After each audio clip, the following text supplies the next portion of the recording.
Whereas if we empowered those young people, taught them what to do, even sent them to school, let's have courses for these kids. Just tell them what they're doing, because they don't know what they're doing. Okay? And then formalize the chain so that when they go to a mill, it's not a bunch of crooks who sell they are, and they get a fraction. The world market price today is $2,400 a ton. Today. An ounce. That's a lot. What are these kids getting? 1,200, maybe half, and they have to fight for it, and you get killings and so on. So that would, for us as a country, that would create a whole new industry, and that we can do. Why don't we do it? Because so many people in authority here are making money out of these kids. Yeah, so the other side, the point is, if they are making the money anyway, let's suppose they are making the money anyway, and the kids are making the money anyway. We were having another interview, and someone was saying, the biggest problem is infrastructure. If people are making money, let's say as a whole country, whether it's the young or it's the old or it's the crooks, whatever, where is the money going? Because if you sell gold, whoever sells gold, whoever gets that gold, where is the money? Then why is the road not being made? Someone was telling me, we're having another interview, they were saying, no, the infrastructure is crumbling. So we can't do business very well because, for example, we want the rail to work and deliver things to as fast as possible, but it's not working. Do you buy that? Yes, completely. Have a look at China. In 1975, when Mao Zedong died, he was replaced by Deng Xiaoping. Deng Xiaoping simply said, does the cat catch mice? In other words, pragmatism. And China began to open up. Nixon went to China. They began to open up to the West. The West has done three things for China. One, they've given them unlimited access to their financial resources. Now, the West have 200 years of enterprise. They've got huge financial surpluses, perhaps $100 trillion. Loose cash, no home, always looking for opportunities. Okay, Switzerland, Germany, France, United States, Canada. And the Chinese were to tap into that. They were to borrow whatever they wanted. And the Chinese managed it properly. When a bill became due, when a loan became due, they paid it on time, in full. When interest came, they paid it. So they developed confidence of the Western world that you could lend money to China. So how much money did China borrow? China borrowed $250 trillion. They are the most indebted country in the world. 2.5 times their GDP. Okay? And if you're getting money at 2% or 1% interest, you can do anything. You can build like the Silk Road program, you can build a railway line from Beijing to Rotterdam in 3 years.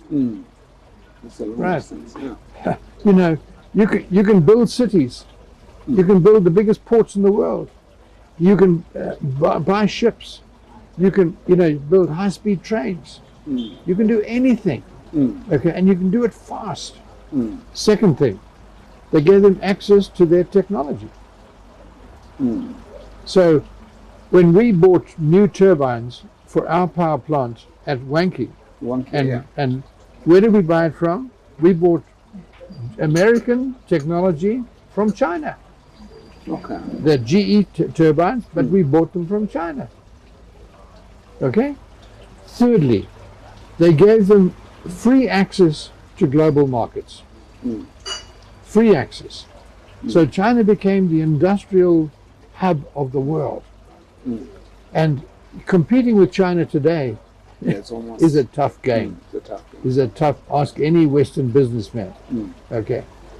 Here in Zimbabwe, tiny little country, middle of Africa, we're under sanctions for 60 years. We don't have access to the multilaterals. We can't borrow money. We can't borrow money. Our banks don't have a single correspondent bank anywhere in the world. We can't. I bought a car in Japan and I wanted to pay for it with US dollars. Took me 3 months struggling. Eventually I bought yen and sent yen. It's the only way I could do a deal in Japan. I couldn't use my US dollars here. I had to convert to yen. And it cost me money to do that. And that's the story right across the world. Access to technology, where are the American companies have gone? British companies have gone. Everything you see here today is Zimbabwean.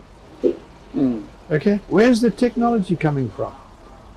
If these guys are not investing here. But to counter that, I'm just picking up a point that I heard yesterday of another interview. People ask, this CEO is saying, we lack, because even if we are making the money, what we have is inflows coming to Zimbabwe.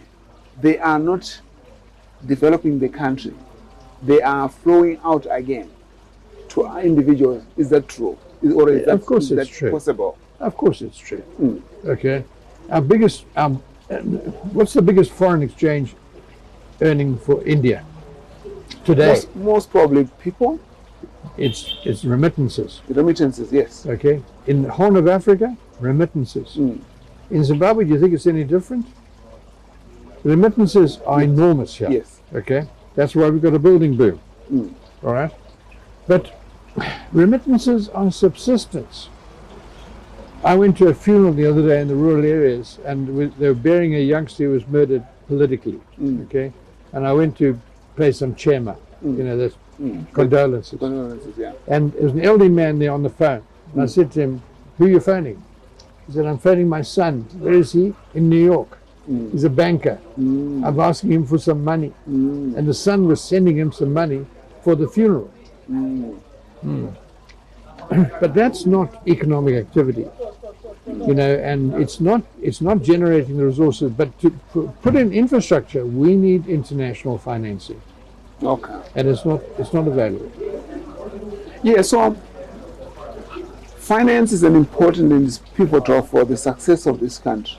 Yeah. But equally, we are also saying we have gold, we have platinum, we have resources.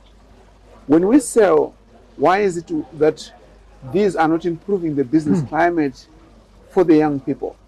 Why? Because one would assume if you generate more money. But they are. Of course they are. But there are people who are saying... Where do you think all the money for teachers comes from? Where do you think the money for doctors comes from? It comes from the big formal enterprises. For the big formal enterprise, what about the informal sector? Where is the money going? Let me tell you, that is subsistence writ large. Yeah, but it still should be coming in the economy. It should be circulated. It is. Is it? It is. If you want to see the real economy, I said to one major investor here, the guy that I guided to the informal sector for money, I said to him, if you don't have a strategy for the informal sector, you're wasting your time, because that's where the demand is. 70% of the demand for a commodity here, whether it's cooking oil or it's cornflakes, okay, is in the informal sector. And you must have a strategy. So what did this company do? They invented these little small trolleys.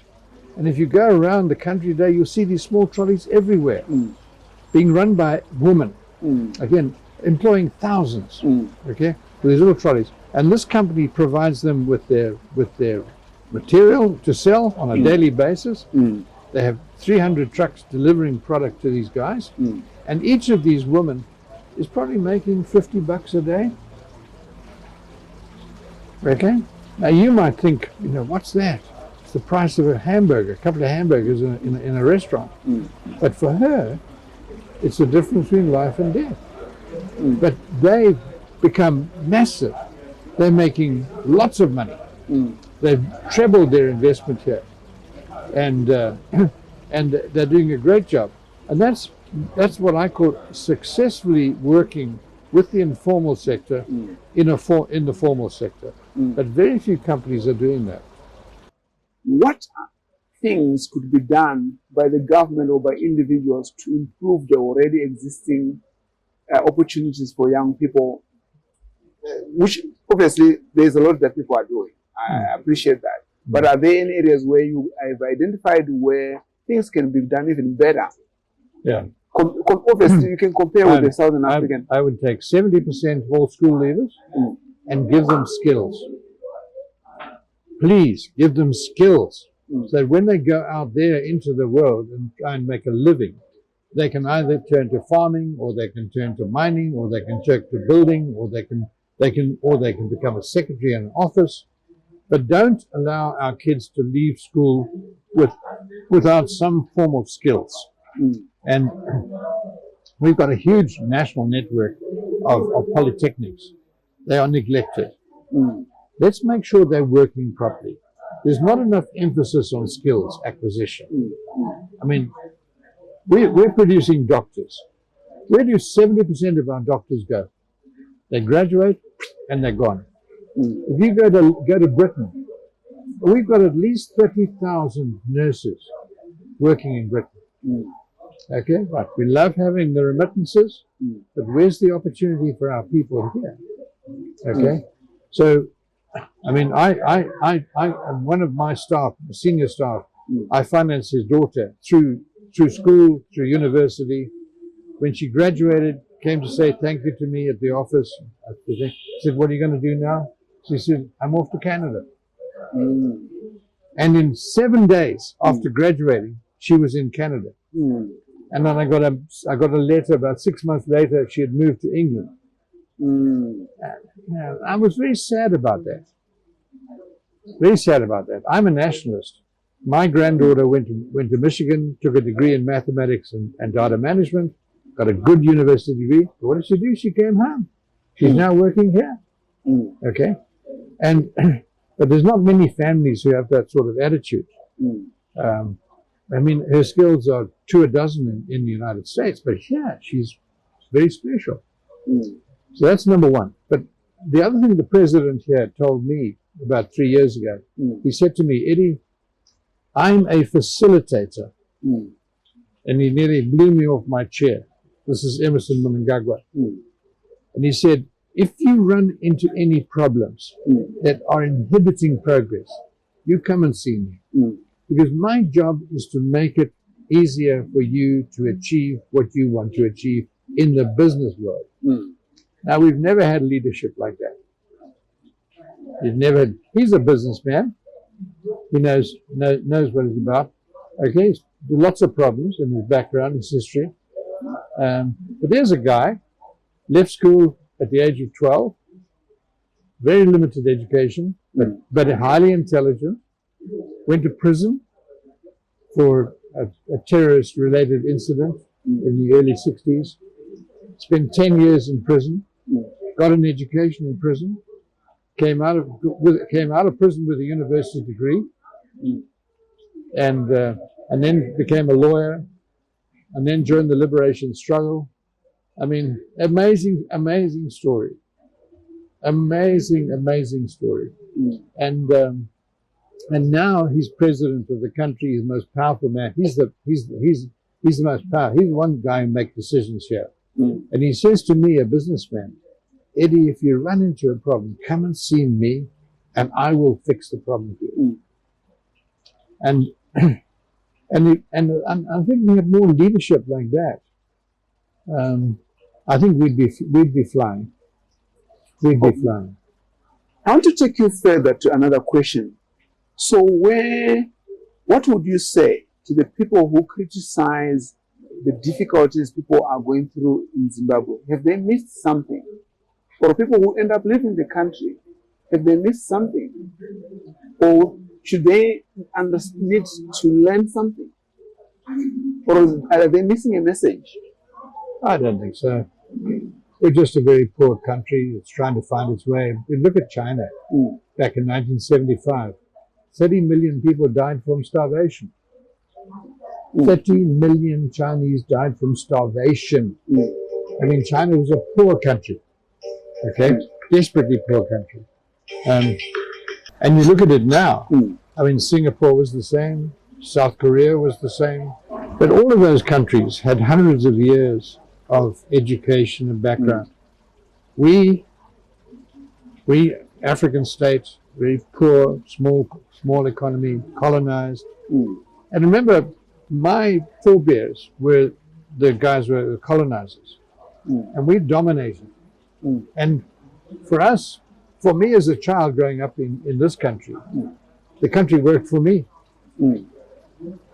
I had a world-class education. I lived in a nice home. I had fancy, nice, clean streets, trees, garden, servants, someone to take me to school on a bicycle. I took it for granted. Okay, but the majority didn't have any of those things.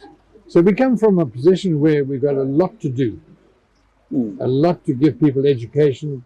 I think Mugabe started very well, but then lost his way. And then we spent 37 years really struggling to find our feet. Now we've got new leadership. Look at Mozambique. Last weekend, Mozambique elected a 47-year-old man as the next president. And he's Zimbabwean educated, right? Went to school here, went to university in Mozambique, born in 1977, so 2 years after independence, so he's a born free. That's new generation. And I'm going to be fascinated to watch his leadership, because this is the first of the post-liberation. Yes, so do we have the right leadership? Not running not just the country, but at different levels of this country. I tell you, the most exciting thing right now for me is this young generation taking over in business. Okay. They're fantastic. Let me conclude by asking you this question. Damn it. Okay. What would you say to a young entrepreneur coming out of university now? What would you say is your recipe for success? That you would say, okay, I've seen it all. Do 1, 2, 3 things. Based on my experience, do 1, 2, 3 things, you will succeed. Or 5 things. Yeah. Follow the following steps. What is your recipe Start for by success? looking for an opportunity. How do I find an opportunity? I'm just coming from school. You're I'm playing a devil's advocate. You're speaking like an academic. Yeah, yes, I'm playing a devil's advocate. Because that's the mentality I'm getting from them. Okay. So if for example, you've got this multinational comes in and it offers you a cart which sells certain products, and they offer to give you the product to sell. And at the end of the day, you cash up with them. So you don't need any capital. And you make $50 a day. So you're making $5, $6 for your pocket. Okay? Start there. Okay. Start there. And maybe then how did Cecil Rhodes start his diamond empire? And De Beers became the biggest and most profitable Fortune 500 company in the world. They will say... How did he start? They will argue... You tell me, how did he start? He was exploiting African labor for free. That's true. That's what they say. He bought an ice machine. Ice, as in... He bought an ice machine. He was making ice in Kimberley. Why? Because he saw when the miners came out of the mine, they needed a drink, and they wanted a cold drink. Okay. So this young man, 19 years old, okay, come out from England, look for opportunities. He buys an ice machine, and he starts selling ice to the shebeens, to the bars and so on. And as he does that, he starts making a bit of money. Then one day, he picks up an opportunity to buy one of the diamond claims down in the hole. And he buys that. And then he finds a few friends, and he finds they're doing the same thing. And eventually De Beers is formed. It becomes the biggest diamond mine in the world. It still is. Still is. Okay? And so then one point is find the opportunity. Find the opportunity. And then pick it up. And then do that the best that you can. Okay? And then look for other opportunities and grow. So you are saying capital is not the biggest problem. No. It's getting the opportunity to start. Looking for the opportunity. Because capital follows enterprise. So capital always follows where the opportunities are. Yep. And so enterprise. Your advice to young ones is to say the first thing, look for an opportunity. Once you get the opportunity which is lucrative, you will always be able to borrow money to fund it. Yeah. What else? They say, okay, I've done that. Then you got to work hard. What does working hard mean for you? Let me tell you, we work hard. I mean, you get up in the morning, you get up early, you think about your business 24/7, Okay. and eventually you have employees. I mean, I started with when I left my last job after independence. I've been running big organizations. I didn't have any money because I hadn't been stealing money, and I bought a tuck shop, and I started in a tuck shop selling fast food.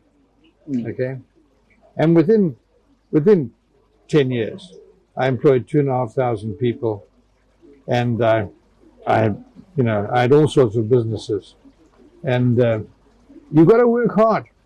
Let me tell you, you got to work hard, and you got to apply yourself, and you got to be able to lead people. You've got to be able to lead people. That's got to be your, motivating people, making people feel special.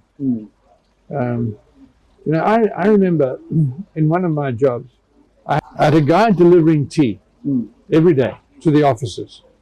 Okay, so one day I pulled him in, and I said to him, Joseph, he'd been working for us for about 17 years. He said, I'm firing you. Why?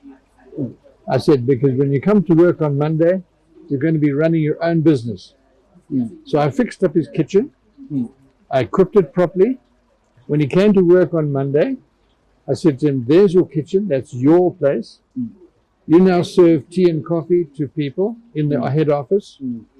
Okay? But you sell your coffee and your tea. So they will have to sign for it. End of the month, you get paid for it. Okay? Within 6 months, he was delivering lunch to people. He'd employed somebody to work in the kitchen.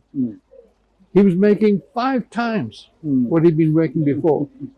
But most of all, pride. Now, most people would take the coffee and say, no, thank you, Joseph.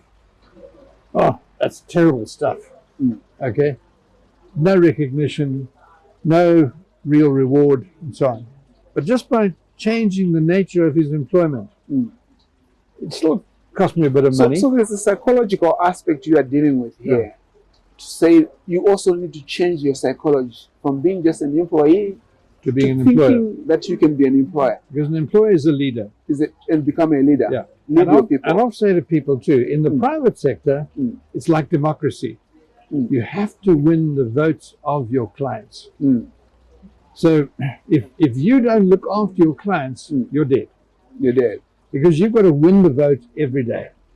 Okay. It's the toughest business, toughest democracy in the world. Much tougher than politics. In politics, you can deceive people. In business, you can't. So here, in this restaurant, they serve 2,000 cups of coffee a day here. This is a big business. It's very successful. But I want to tell you this, they deliver a bad meal here, and tomorrow I don't come back. Because there's another one over the road here. So let's wrap this up. I'm mindful of your time. In a nutshell, we are saying there are opportunities for young people in Zimbabwe. They just need to come out there and go after them, look after them, look for them every day. Once they find them, they need to work on them, dedicate their time and effort to making it work. It's not going to be easy for them. It's not going to be given on a silver platter. They need to be able to lead people and serve the clients. But also you indicated on the other side to say, we could do better if we have some support in terms of supporting young people become better in terms of getting the skills. But it's not crucial. That's secondary. But it's not important. Anybody who says, I can't do it because I haven't got any money, I wouldn't touch it. Okay, so then you are also, by implication, if I got you correct, then it means people who didn't go to the University of Zimbabwe, the University of, there was another one in Blawa. Yeah. They still have an equal chance of making it in business. So just by the fact that they didn't manage to get to the university, they can still make it. That's what you're saying. Yes, and they might not be able to get employment. They might not be able to get employment, but they can make it in business. But they can make it in business. I'll give you an illustration of that. I pulled out of my driveway the other day at the house, and there was a guy going through my rubbish, which was waiting for collection. And I looked down at him and said to him in Shona, please just leave it tidy. And that came to me in English, in an educated voice. Yeah, I'll clear up after I'm finished. And I said to him, who are you? Turned out he was a university graduate who couldn't get a job. Now here's a guy who's got everything. He's got sufficient points to go to university. He's graduated from university. Now he's picking up, he's cleaning, he's in my rubbish, looking for plastic bottles and what have you. So is that an opportunity or a failure? It's an opportunity. Okay. Right? Because if he understood that maybe I could get a bicycle and I could start collecting more, then I could employ people to go and collect. I know people who are working in the recycling business here who are making hundreds of thousands of dollars, right? Buying the kind of thing that he's producing, okay, and bringing it to them. They're buying it, they're processing it, and selling the material again. So Zimbabwe hasn't failed young people. Is that what you're saying? Oh, I think we have. I think we failed. I personally, my generation has failed this country because I'm part of the people responsible. Okay, because I've been a leader in this country for a long time. Okay, even before independence. And we failed our country because we failed to manage our political transition properly. We failed to manage independence properly. We failed our people. There's no doubt about that in my mind. But that's all very well. You know, look at Deng Xiaoping. For me, Deng Xiaoping is a complete hero. What about Lee Kuan in Singapore? He takes over a country that was poorer than Zimbabwe. And he turns it into one of the wealthiest island states in the world. Okay? Singapore, yeah. That's leadership. Okay? We haven't done that yet. But it's coming.